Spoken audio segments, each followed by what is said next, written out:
Worst invention I've ever seen in my life. This guy loves pencils and loves sharpening them, and is just now discovering that the Horrible. little handheld. I'm sorry, I don't want to throw No, you haven't rinsed it. No. Like, rinsed Horrible. It out. Start the show. Horrible It's clear invention. they work. Start the show. I need a They used to pocket work knife. for me back in 4th grade. That's what I That was the best they had back last then. time. They had just come up with pencils. We're the ones. First hour, first things first. We're starting with Brock and the 49ers. They take care of the Seahawks. Brock now 5-0 against Seattle in his career, 255 yards. Kittle caught 2 touchdowns, 18 for 28 for Brock, threw 3 overall, 129 passer rating. Come on, bro. Here's Purdy on deeper throws, 10 or more yards downfield, 6 for 9, 165 yards, 2 touchdowns, passer rating almost at 150. You didn't like that yesterday. You accused Brew of funny math or something yesterday. That's not It at wasn't all funny. That's not at all accurate or true. But go ahead. And You did say 10 yards, 20 what I yards, said, 30 yards. okay, were the we same, can which I didn't relitigate understand yesterday's that. show. Didn't understand But if since that's where we're starting, leader Well, of the it is. show, What's the question? Were you you impressed? agreed with me yesterday that when Brew listed the things Purdy was first in, and it was 10-yard throws, 20-yard throws, 30-yard throws, I do that. just said they were to correlated. I do like yards per game. I was and on an total yards. island. Yeah, That's number cool. one and Yeah, all. I was exactly on right. an island They- yesterday defending Brock. No, That's fine. I was by myself. You two coming at me and Greg Jennings once he got on. What's the Were question? you impressed by Brock finally? Marginally, yes. Oh, there you go. Well, here's the thing. If I said jaw dropped, I never thought he could do it. That's disrespectful.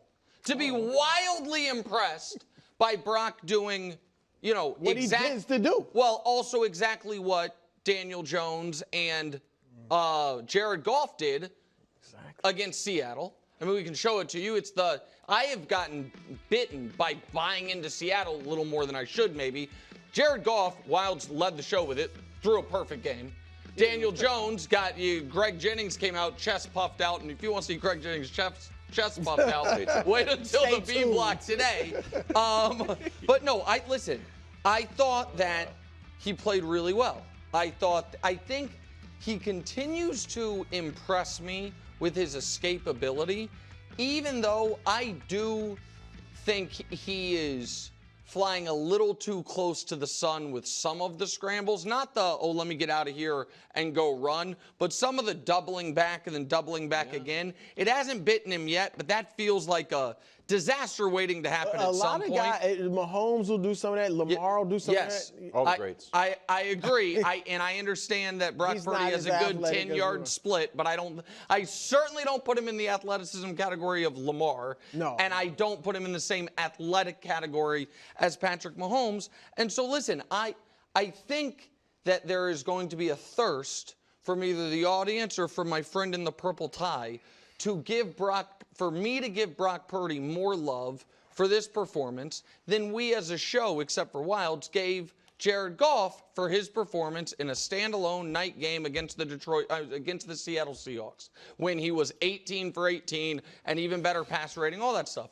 I'm not going to do that. But I will say I was on here yesterday and I said I thought Seattle would keep it close and win in the end. They didn't. Purdy made the last touchdown pass I thought was his best, the one that Kyle was talking about there. The second one to Kittle I thought was a Kittle brilliance, and it was a great pass, but the best part of that was Kittle. And the first one was the catch and run. So I guess, yes, I was somewhat impressed by Purdy, but I also think he played an excellent game. I have no criticisms about the game. Do I ever need to say No, it's a anything? short segment. I mean, Short break. I sat here 24 hours ago Uh-huh. and told you guys Brock Purdy is a bad man. Yeah. And then he went out last night and showed that he's a bad man. That's true. Now, Nick, you talked yesterday a lot about standards. Yeah. Let's hold Brock Purdy to this standard. You came on here earlier this week and said Patrick Mahomes, in a game where he had 0 touchdowns, 1 interception, and a passer rating of 86.6, that he played the perfect game. Yeah. What in the world was that last night we witnessed? Oh, by that standard. Yeah, Brock Purdy wasn't better last night than Patrick Mahomes was on Sunday? No. Oh my gosh. No. What standard are we using? Missed throws. Patrick Really? missed 0 throws. He the actually entire threw an game. interception Yeah, because it was behind the guy. That wasn't a missed throw. If it was behind the guy. Charted as a missed throw, and it wasn't a It missed was. throw. He had no touchdowns. Yeah, agreed. I don't think you can play a perfect game with 0 touchdowns. Okay, but you can play one with 3. And you can play one when you have a 129.3 passer rating. All right, so by that standard, he was magnificent last night. All right, Nick, like you said, show these two. Can we see the touchdowns to George Kittle? The passes were phenomenal. I don't know if we have them. Here's the one. I mean, sneaks it in over the defender. That's a great perfectly pass. thrown pass. It's a great pass. And just to be clear, I wasn't trying to take away from the pass on this. I was saying I thought the Kittle getting 3 feet down on that was remarkable. That's a perfect pass. It's a perfect pass. And then the second pass, the second touchdown to Kittle was just as good. He had to throw it like these two passes. He could throw in one place. And he did it. We keep showing the same one. But the second one, he split. I don't know. At some point. It's on a loop. Yeah. All right, here we go. We only need to see it once, but he splits 2 defenders. Has to be in the perfect spot, and he gets it the only place he can throw it to be successful. I thought that was the reason I thought that was his best play of the night was because if he didn't throw it the second he threw it, it's not caught. If he throws it a second earlier, it's not caught, or a quarter second. And if he throws it a quarter second later, I think it's picked, or not picked, but knocked down could be picked. It was a great. I thought that was a great play. So I'm not acting like the guy can't make great plays. And like you said, his scrambling now, he scrambled for first downs, and he also scrambled, to your point, and made some passes for first downs. I want to compare him, though, to Geno, because you guys scoff at me, particularly you, when I say he's better than Geno Smith. Last night, here's the numbers. Big game for both of them. And, Geno wet the bed. 2 interceptions, a lot of yards. We threw it 50-something times. Purdy was excellent. Geno wasn't. Are we having a debate of whether or not Geno is Well, every time I say he's better than Geno, I get Geno's higher in the tiers. I get scoffed at. I said yesterday he's having a better season. We got to hear it than Geno, and you said no way. Hold on, that's a different question. Okay, but do you think he's having a better season? Yeah. Well, after last night, when Geno has his worst game and Purdy has his best game, but Geno still has 6 touchdowns, 6 picks. Brady's 9 and 4. I understand. Passer rating. Prior to last night, Geno had 4 picks. So did Purdy. Purdy had 3 fewer touchdowns. Purdy had one more. Purdy had one more touchdown than Geno and higher passer rating. He's been playing better. Okay, I disagree with you. So I think these are 2 different things. Is Brock Purdy higher in the holistic quarterback rankings than Geno Smith? Probably yes. Was Geno Smith, in my opinion, having a better season prior to yesterday than Brock Purdy? Yes. But he's not now. No. Okay. One game is a huge percentage of the season when we're 5 weeks in. So here's the last thing I'll say about Purdy, and we do have a graphic. Last night was his 8th game of his career, which we know has been short, of 3 touchdowns, 0 picks. Since he became a starter, no one's thrown 6 games like that. Jordan Love's got 6, Goff 5, Josh Allen 4. Purdy's got twice as many as Josh Allen, who's 3rd or 4th.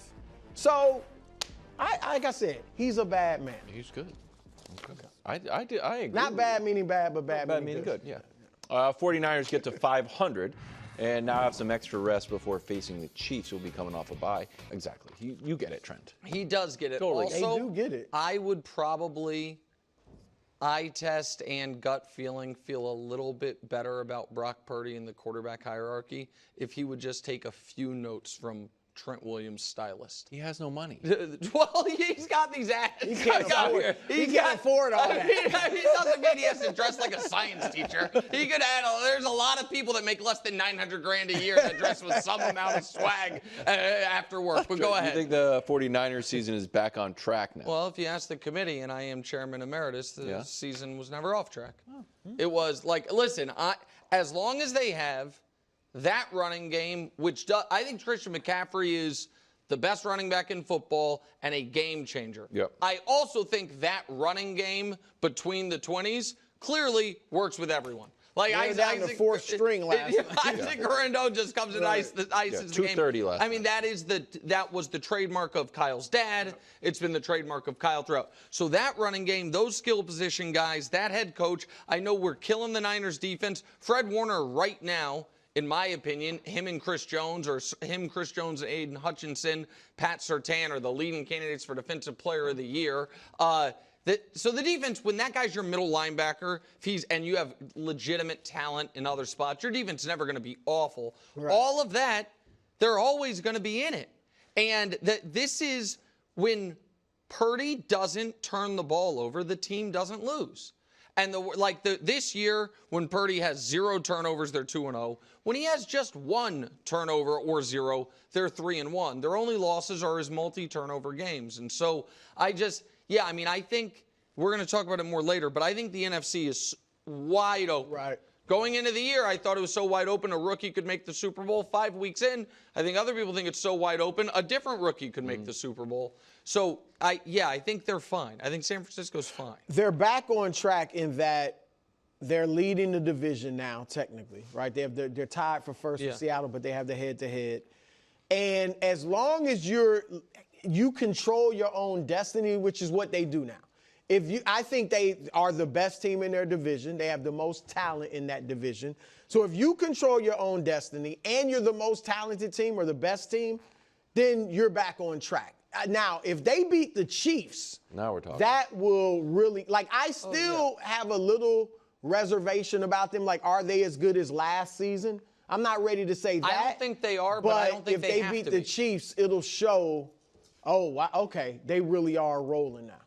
Ravens, 7-point favorites when they host the Commanders and their electric offense. It's a battle of 2 highest-scoring teams in the league. On the flip side, both defenses below average, and that's being kind. Ravens have won 3 in a row, Brew. Do they deserve to be 7-point favorites? I got to be honest, I don't think so. I was surprised when I saw this line. I just think it's very high.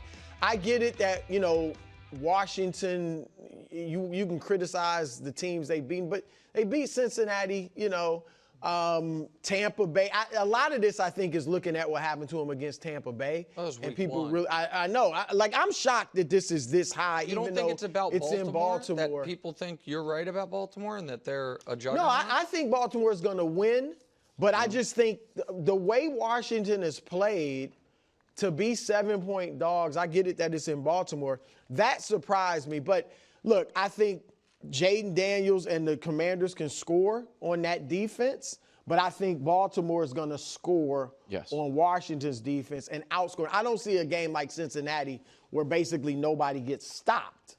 But I do think both teams will score. It'll be a fairly high-scoring game. And Baltimore, they may win by more than 7. I'm just surprised that line is that high. Don't you think they're just going to run all over? Yeah, they're gonna, and that controls Washington. Yeah, and that'll control the clock. Oh, sorry, yeah. Yeah, they'll control the clock. Lamar will make the play. I don't think it's going to be as close as you think. I think they're just going to run the ball. I think it's going to feel more like the Cowboys game. Can I say something real quick that would about be impressive. At some point, I think you're going to have to divorce yourself from what teams should do and what they do.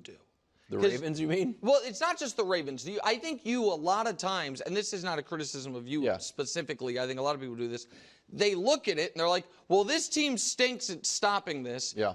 You're great at this, so let's just spam this thing. And then we watch football on Sunday, and teams are like, nope, this is the week we're running the bad plays. Yeah. No, this is the week we're trying this, or we're working on this. I just feel like I've heard, and it's been logical before the fact, hey, this team is just going to run the ball and keep the ball and play keep away. And then sometimes teams are like, not what we're doing this week. And they're always going to throw it, and they should with Lamar to some degree. Sure. But, yeah, I think they'll control time of possession. So I understand the Ravens whooped Josh Allen. I don't think they can be touchdown favorites over any team with a good plus quarterback. Yeah. And legitimate weapons. So, they played the Chiefs. The Chiefs scored their season high against them. Mm-hmm. They played Joe Burrow. They scored their season high against them. Played Gardner Minshew, who's just throwing the ball to Devontae Adams, scored their season high against them. They played Dak Prescott. They scored their season offensive high against them. They actually scored more in Cleveland, but they had a punt return. So, you know what I mean? So, now they totally shut down Josh Allen and that Bills team.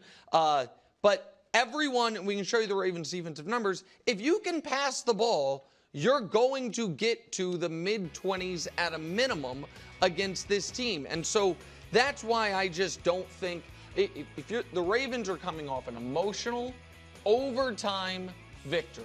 So that already drains you a bit. The Washington's coming off their easiest game of the year.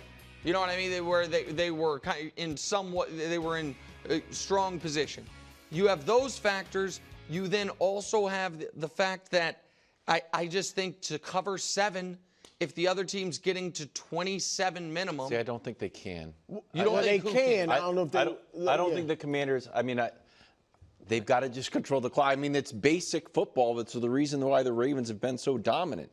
If the Commanders cannot stop the run and the Ravens are great at running, they should do that and control the clock. It was the same thing with, I hear you, but one of my reasons I think 7 is high is because how the Ravens have held leads. Like, if they had blasted Dallas all 4 quarters and it was a 28-10 win, then I would think, okay, they're probably going to go out there and crush the Commanders. But they're liable to let them right back in the game. But now, so that's why I'm a little questionable about it. Cincinnati's defense is worse than the Commanders. They scored 38 points, and Baltimore said, "Fine, we'll just get in a shootout." Yeah. The Raiders' defense is not very good. Or their offense isn't that good either. That's why 26 is their season high for them. You're right that the Ravens have looked their most dominant. And this does not mean taking a knock at Lamar. It's just how the season has gone. When Lamar's thrown the least. And as far as dominant team victories, they've looked the most electric, you know what I mean, in that Cincinnati game. But then all of a sudden, this is the old thing Coach used to say about the Chiefs in 2018, which was, yeah, it's great to score that fast, one play, but then that terrible defense just right back on the field. They're tired. And so it's a weird spot because obviously if you're Baltimore, you're like, we just want to score every time we have the ball and score. It would make sense. Chunk plays quickly. Henry breaks a 70. But that's on the board. Commanders have allowed an NFL worst 24 carries and 10+ yards. That's from NFL. Well, the thing is this too. We've seen it with the Ravens. If they get behind, which is possible, Jaden could throw a long pass for a touchdown or run for one or whatever. If they get behind, it seems like they tend to throw more when they're behind. Of course. So but if I'm the Commanders, that would be my thing. Let's get a lead and make them throw the ball instead of running. But Brew's other point is correct, which is what is the minimum lead the Ravens need to have going into the fourth quarter where you would say, oh, they're covering that 7? Honestly. Yeah, 14. 14's not enough. 14's not enough to cover the 7. About win the game. You talking about cover for 7? I think the answer is 21 I don't points. even want to say 20. No, they got to fix that. And it's been a problem under Harbaugh for years, but that's something they got to fix. Honestly, they can't let teams back in games. If it's 34-20 going into the fourth quarter, Washington's not going to win, but they can definitely cover the 7 points. Man. I mean, Dallas was down 28 to 3. Yeah. But what do you mean? I mean, I hope that was an aberration you, but it hasn't been. That's a random game. That's been been a random their custom. onside kick. I mean, I don't know.